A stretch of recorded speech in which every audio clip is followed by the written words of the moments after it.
For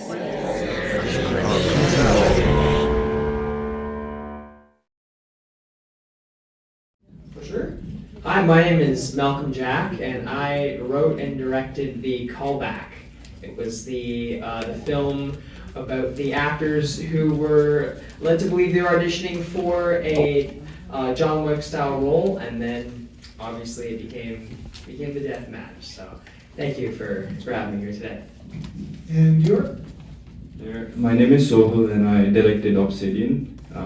It's a story, it's the first film you saw. It's a story of a detective who spirals deeper into this psychological game with a criminal. And his emotional troubles with his wife leads to that dramatic end.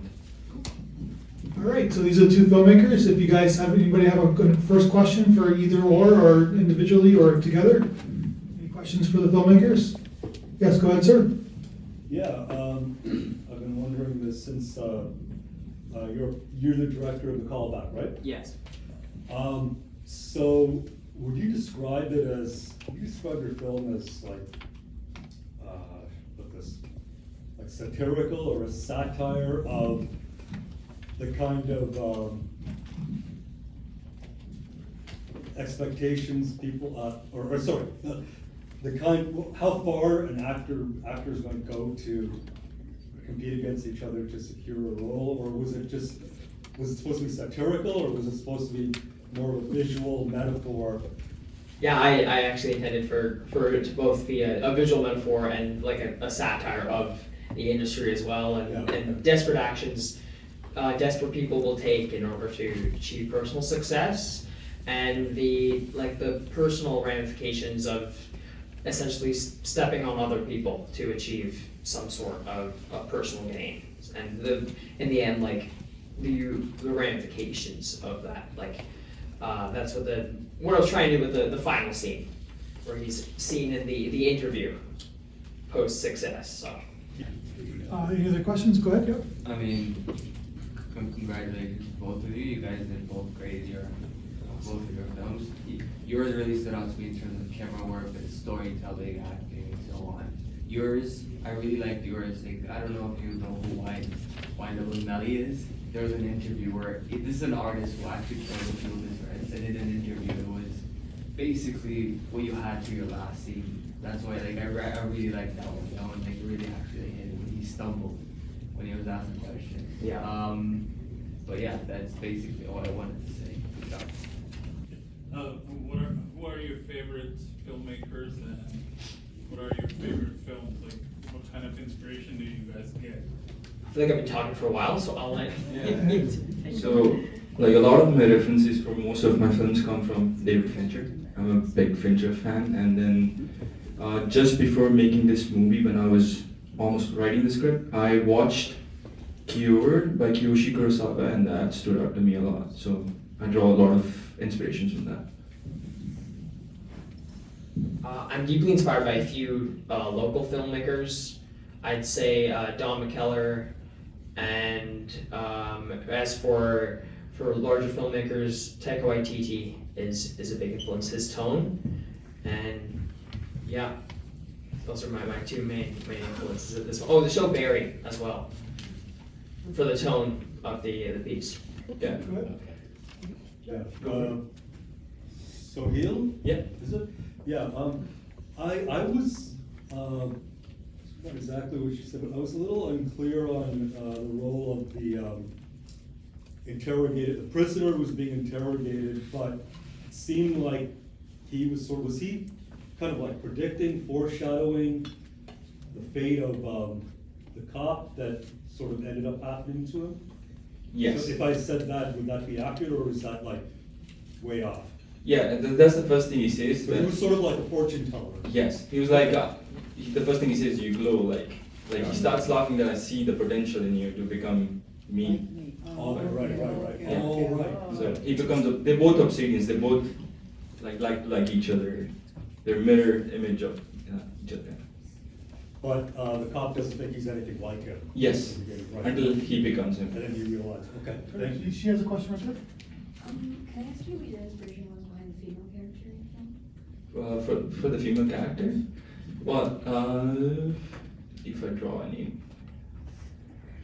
I think the best example would be the Shining. Like like the filmic actor, I forgot the name, who was in the movie, but like I tried to base Okay, so I based my character on like the way she was acting in the movie. For the gentleman on the left, how far do you think you can push this genre, this satirical horror? You know what I mean? Because like with stuff like what you want to do, you want it to be real, and you can achieve a lot of that by background and lighting, by subtle camera moves to make us aware of the pain that these characters are going through. How far do you see this going? I have a few interests. I'm interested in comedy, and I have some more existentialist stories. But yeah, I'd love to explore this one a little more. Yeah, I'd like to just comment on like the almost cyclical nature of your piece. I really found like the parallels from the beginning and the end really cool, and I thought the acting was super strong. So really congratulations. It was really disturbing. He did his job. I was squirming in my seat, man. Yeah. I believe some of the actors are here, right, in your film? Yes. They're looking to look around. You guys can talk to them afterwards. They are. Do you guys have any more questions? Yes, go ahead, sir. How's the directing the actors experience? It was amazing. I think I got lucky. I have the best actors. Usually I go about keeping it minimalistic, and I think he understood the character more than me. He was bringing some things that I didn't see on set, but I edited the film as well. So when I was editing it, I was seeing, okay, that's what he was doing. He was giving me so much. Like every take, it was such a hard call for me to decide, okay, which one I want to keep, because everything is super good. Okay, I have a question. Since you wrote, direct, and edited the film yourself, when you were in that process, did you at any point sort of picture that, for example, when you were writing, did you write something in a way where it was meant to be edited a specific way? Does that make sense? Yes, 100%. Like I think every I started as an editor first, and I became a director and the writer. Like I don't usually write, but I wrote this movie. So when I was writing it, whatever I pen down on paper, I can see how it's going to look exactly, because I know how it's going to be edited at the end, what kind of VFX I want to have, all those things. So a lot of things I write is because I know it's doable and kind of be edited in that way, like the cross-cutting at the end, for Yeah, example. so when you're editing, obviously, since you said you're a director, editor usually, when you were directing, were you like, maybe we could get that to fill in that specific scene, or there's something missing?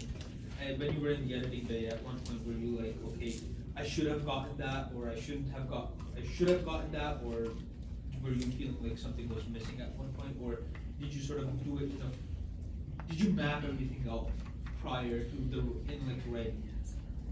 Yes, like even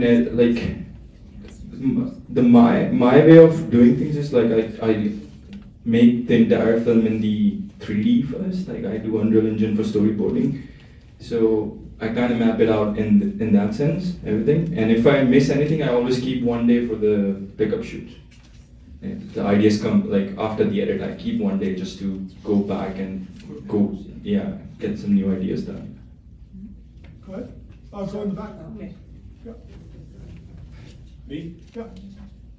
Pardon me, your name again? Sorry. Malcolm. Malcolm. Hi, Malcolm. I just wanted to say I really loved. We went and got popcorn halfway through, so I apologize. I'm not going to lie and say I watched it, but it was really cool to see the sort of the fourth wall that you broke in a way, because I won't speak for Matt or any other actor, but coming from me that tries sometimes, we do have insecurities, we do have anxious tendencies and all that sort of stuff, because I guess in a way we look for external validation, we look for that sort of thing. And yes, sometimes jealousy can play a part of things, and then that whole world that I guess is almost unspoken.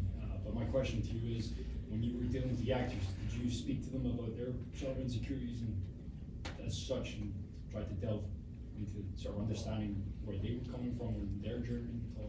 Yeah, I tried to have them relate to it as much as they could with like their dream role or their roles they've missed out on, and get even more personal and vulnerable than that, such as like, what would you do if like you never achieved your goals, or you had one opportunity to achieve this goal that means everything to the guys that I had chosen. They were all very honest about their passion for it. And yeah, I also want to say that like this was a third year TMU student project, and the actors on my team were just so understanding of myself as a first time director. So I'm just so grateful to everyone involved in this. Like, could not have done anything without their passion. So yeah. Yes. Yeah, I'm just, was that, at times, it seemed like, have you heard of the movie The Blair Witch Project? Yeah. And so I'm wondering, did you intentionally, it seemed like it was a handheld camera with some of those sequences, and, well, first of all, was it a handheld camera, or? It was a handheld camera, Okay, yeah. yeah. Mostly because that's what we had the budget for. We didn't have like Okay. the tripod. We were missing a few days, so we were like, oh, we'll make it part of the style. So that was my DP that had that idea. We rolled with it. So I'm glad it. Well, sometimes a handheld Yeah. camera adds authenticity and reality to it, compared to like. Yeah, I you mentioned agree. The Blair Witch Project, if you're familiar with that, like, that was all done, from what I understand, with handheld cameras. The audition process for your film kind of like meta in a way, given the subject matter? A little bit, yeah. I always knew that I wanted the lead, but I had the other two guys. They were both they were close friends and they were in my class. But we kind of set it up as like a satire of an audition, and they both got the tone right away. So it was a lot of fun. Any last questions? Yeah, go ahead. Question for both gentlemen. I know you shared some of your inspirations for, I guess, like filmmaking in general, but for these particular films, what would you say? Just care to share some of your inspirations there? Go for that. I think I've said it already. Like David Fincher was a big inspiration for this one, and the Cure movie that I watched, Kiyoshi Kurosawa. I think another more examples I could give is a lot of things I got from One Piece as well. Like I watched One Piece, and there's a lot of few things, character arcs that I get from there. And Obsidian as a concept was inspired from a lot of childhood stories that my nanny used to tell me, like that every human has a element from the nature, like someone's more close to air, someone more close to fire, someone water, like that. So I was like, what if I take the concept and give my main actors the nature element of Obsidian? So those were some of my inspirations. Okay, everybody okay? All right, guys, thank you so much. Thanks. All right, thank you guys for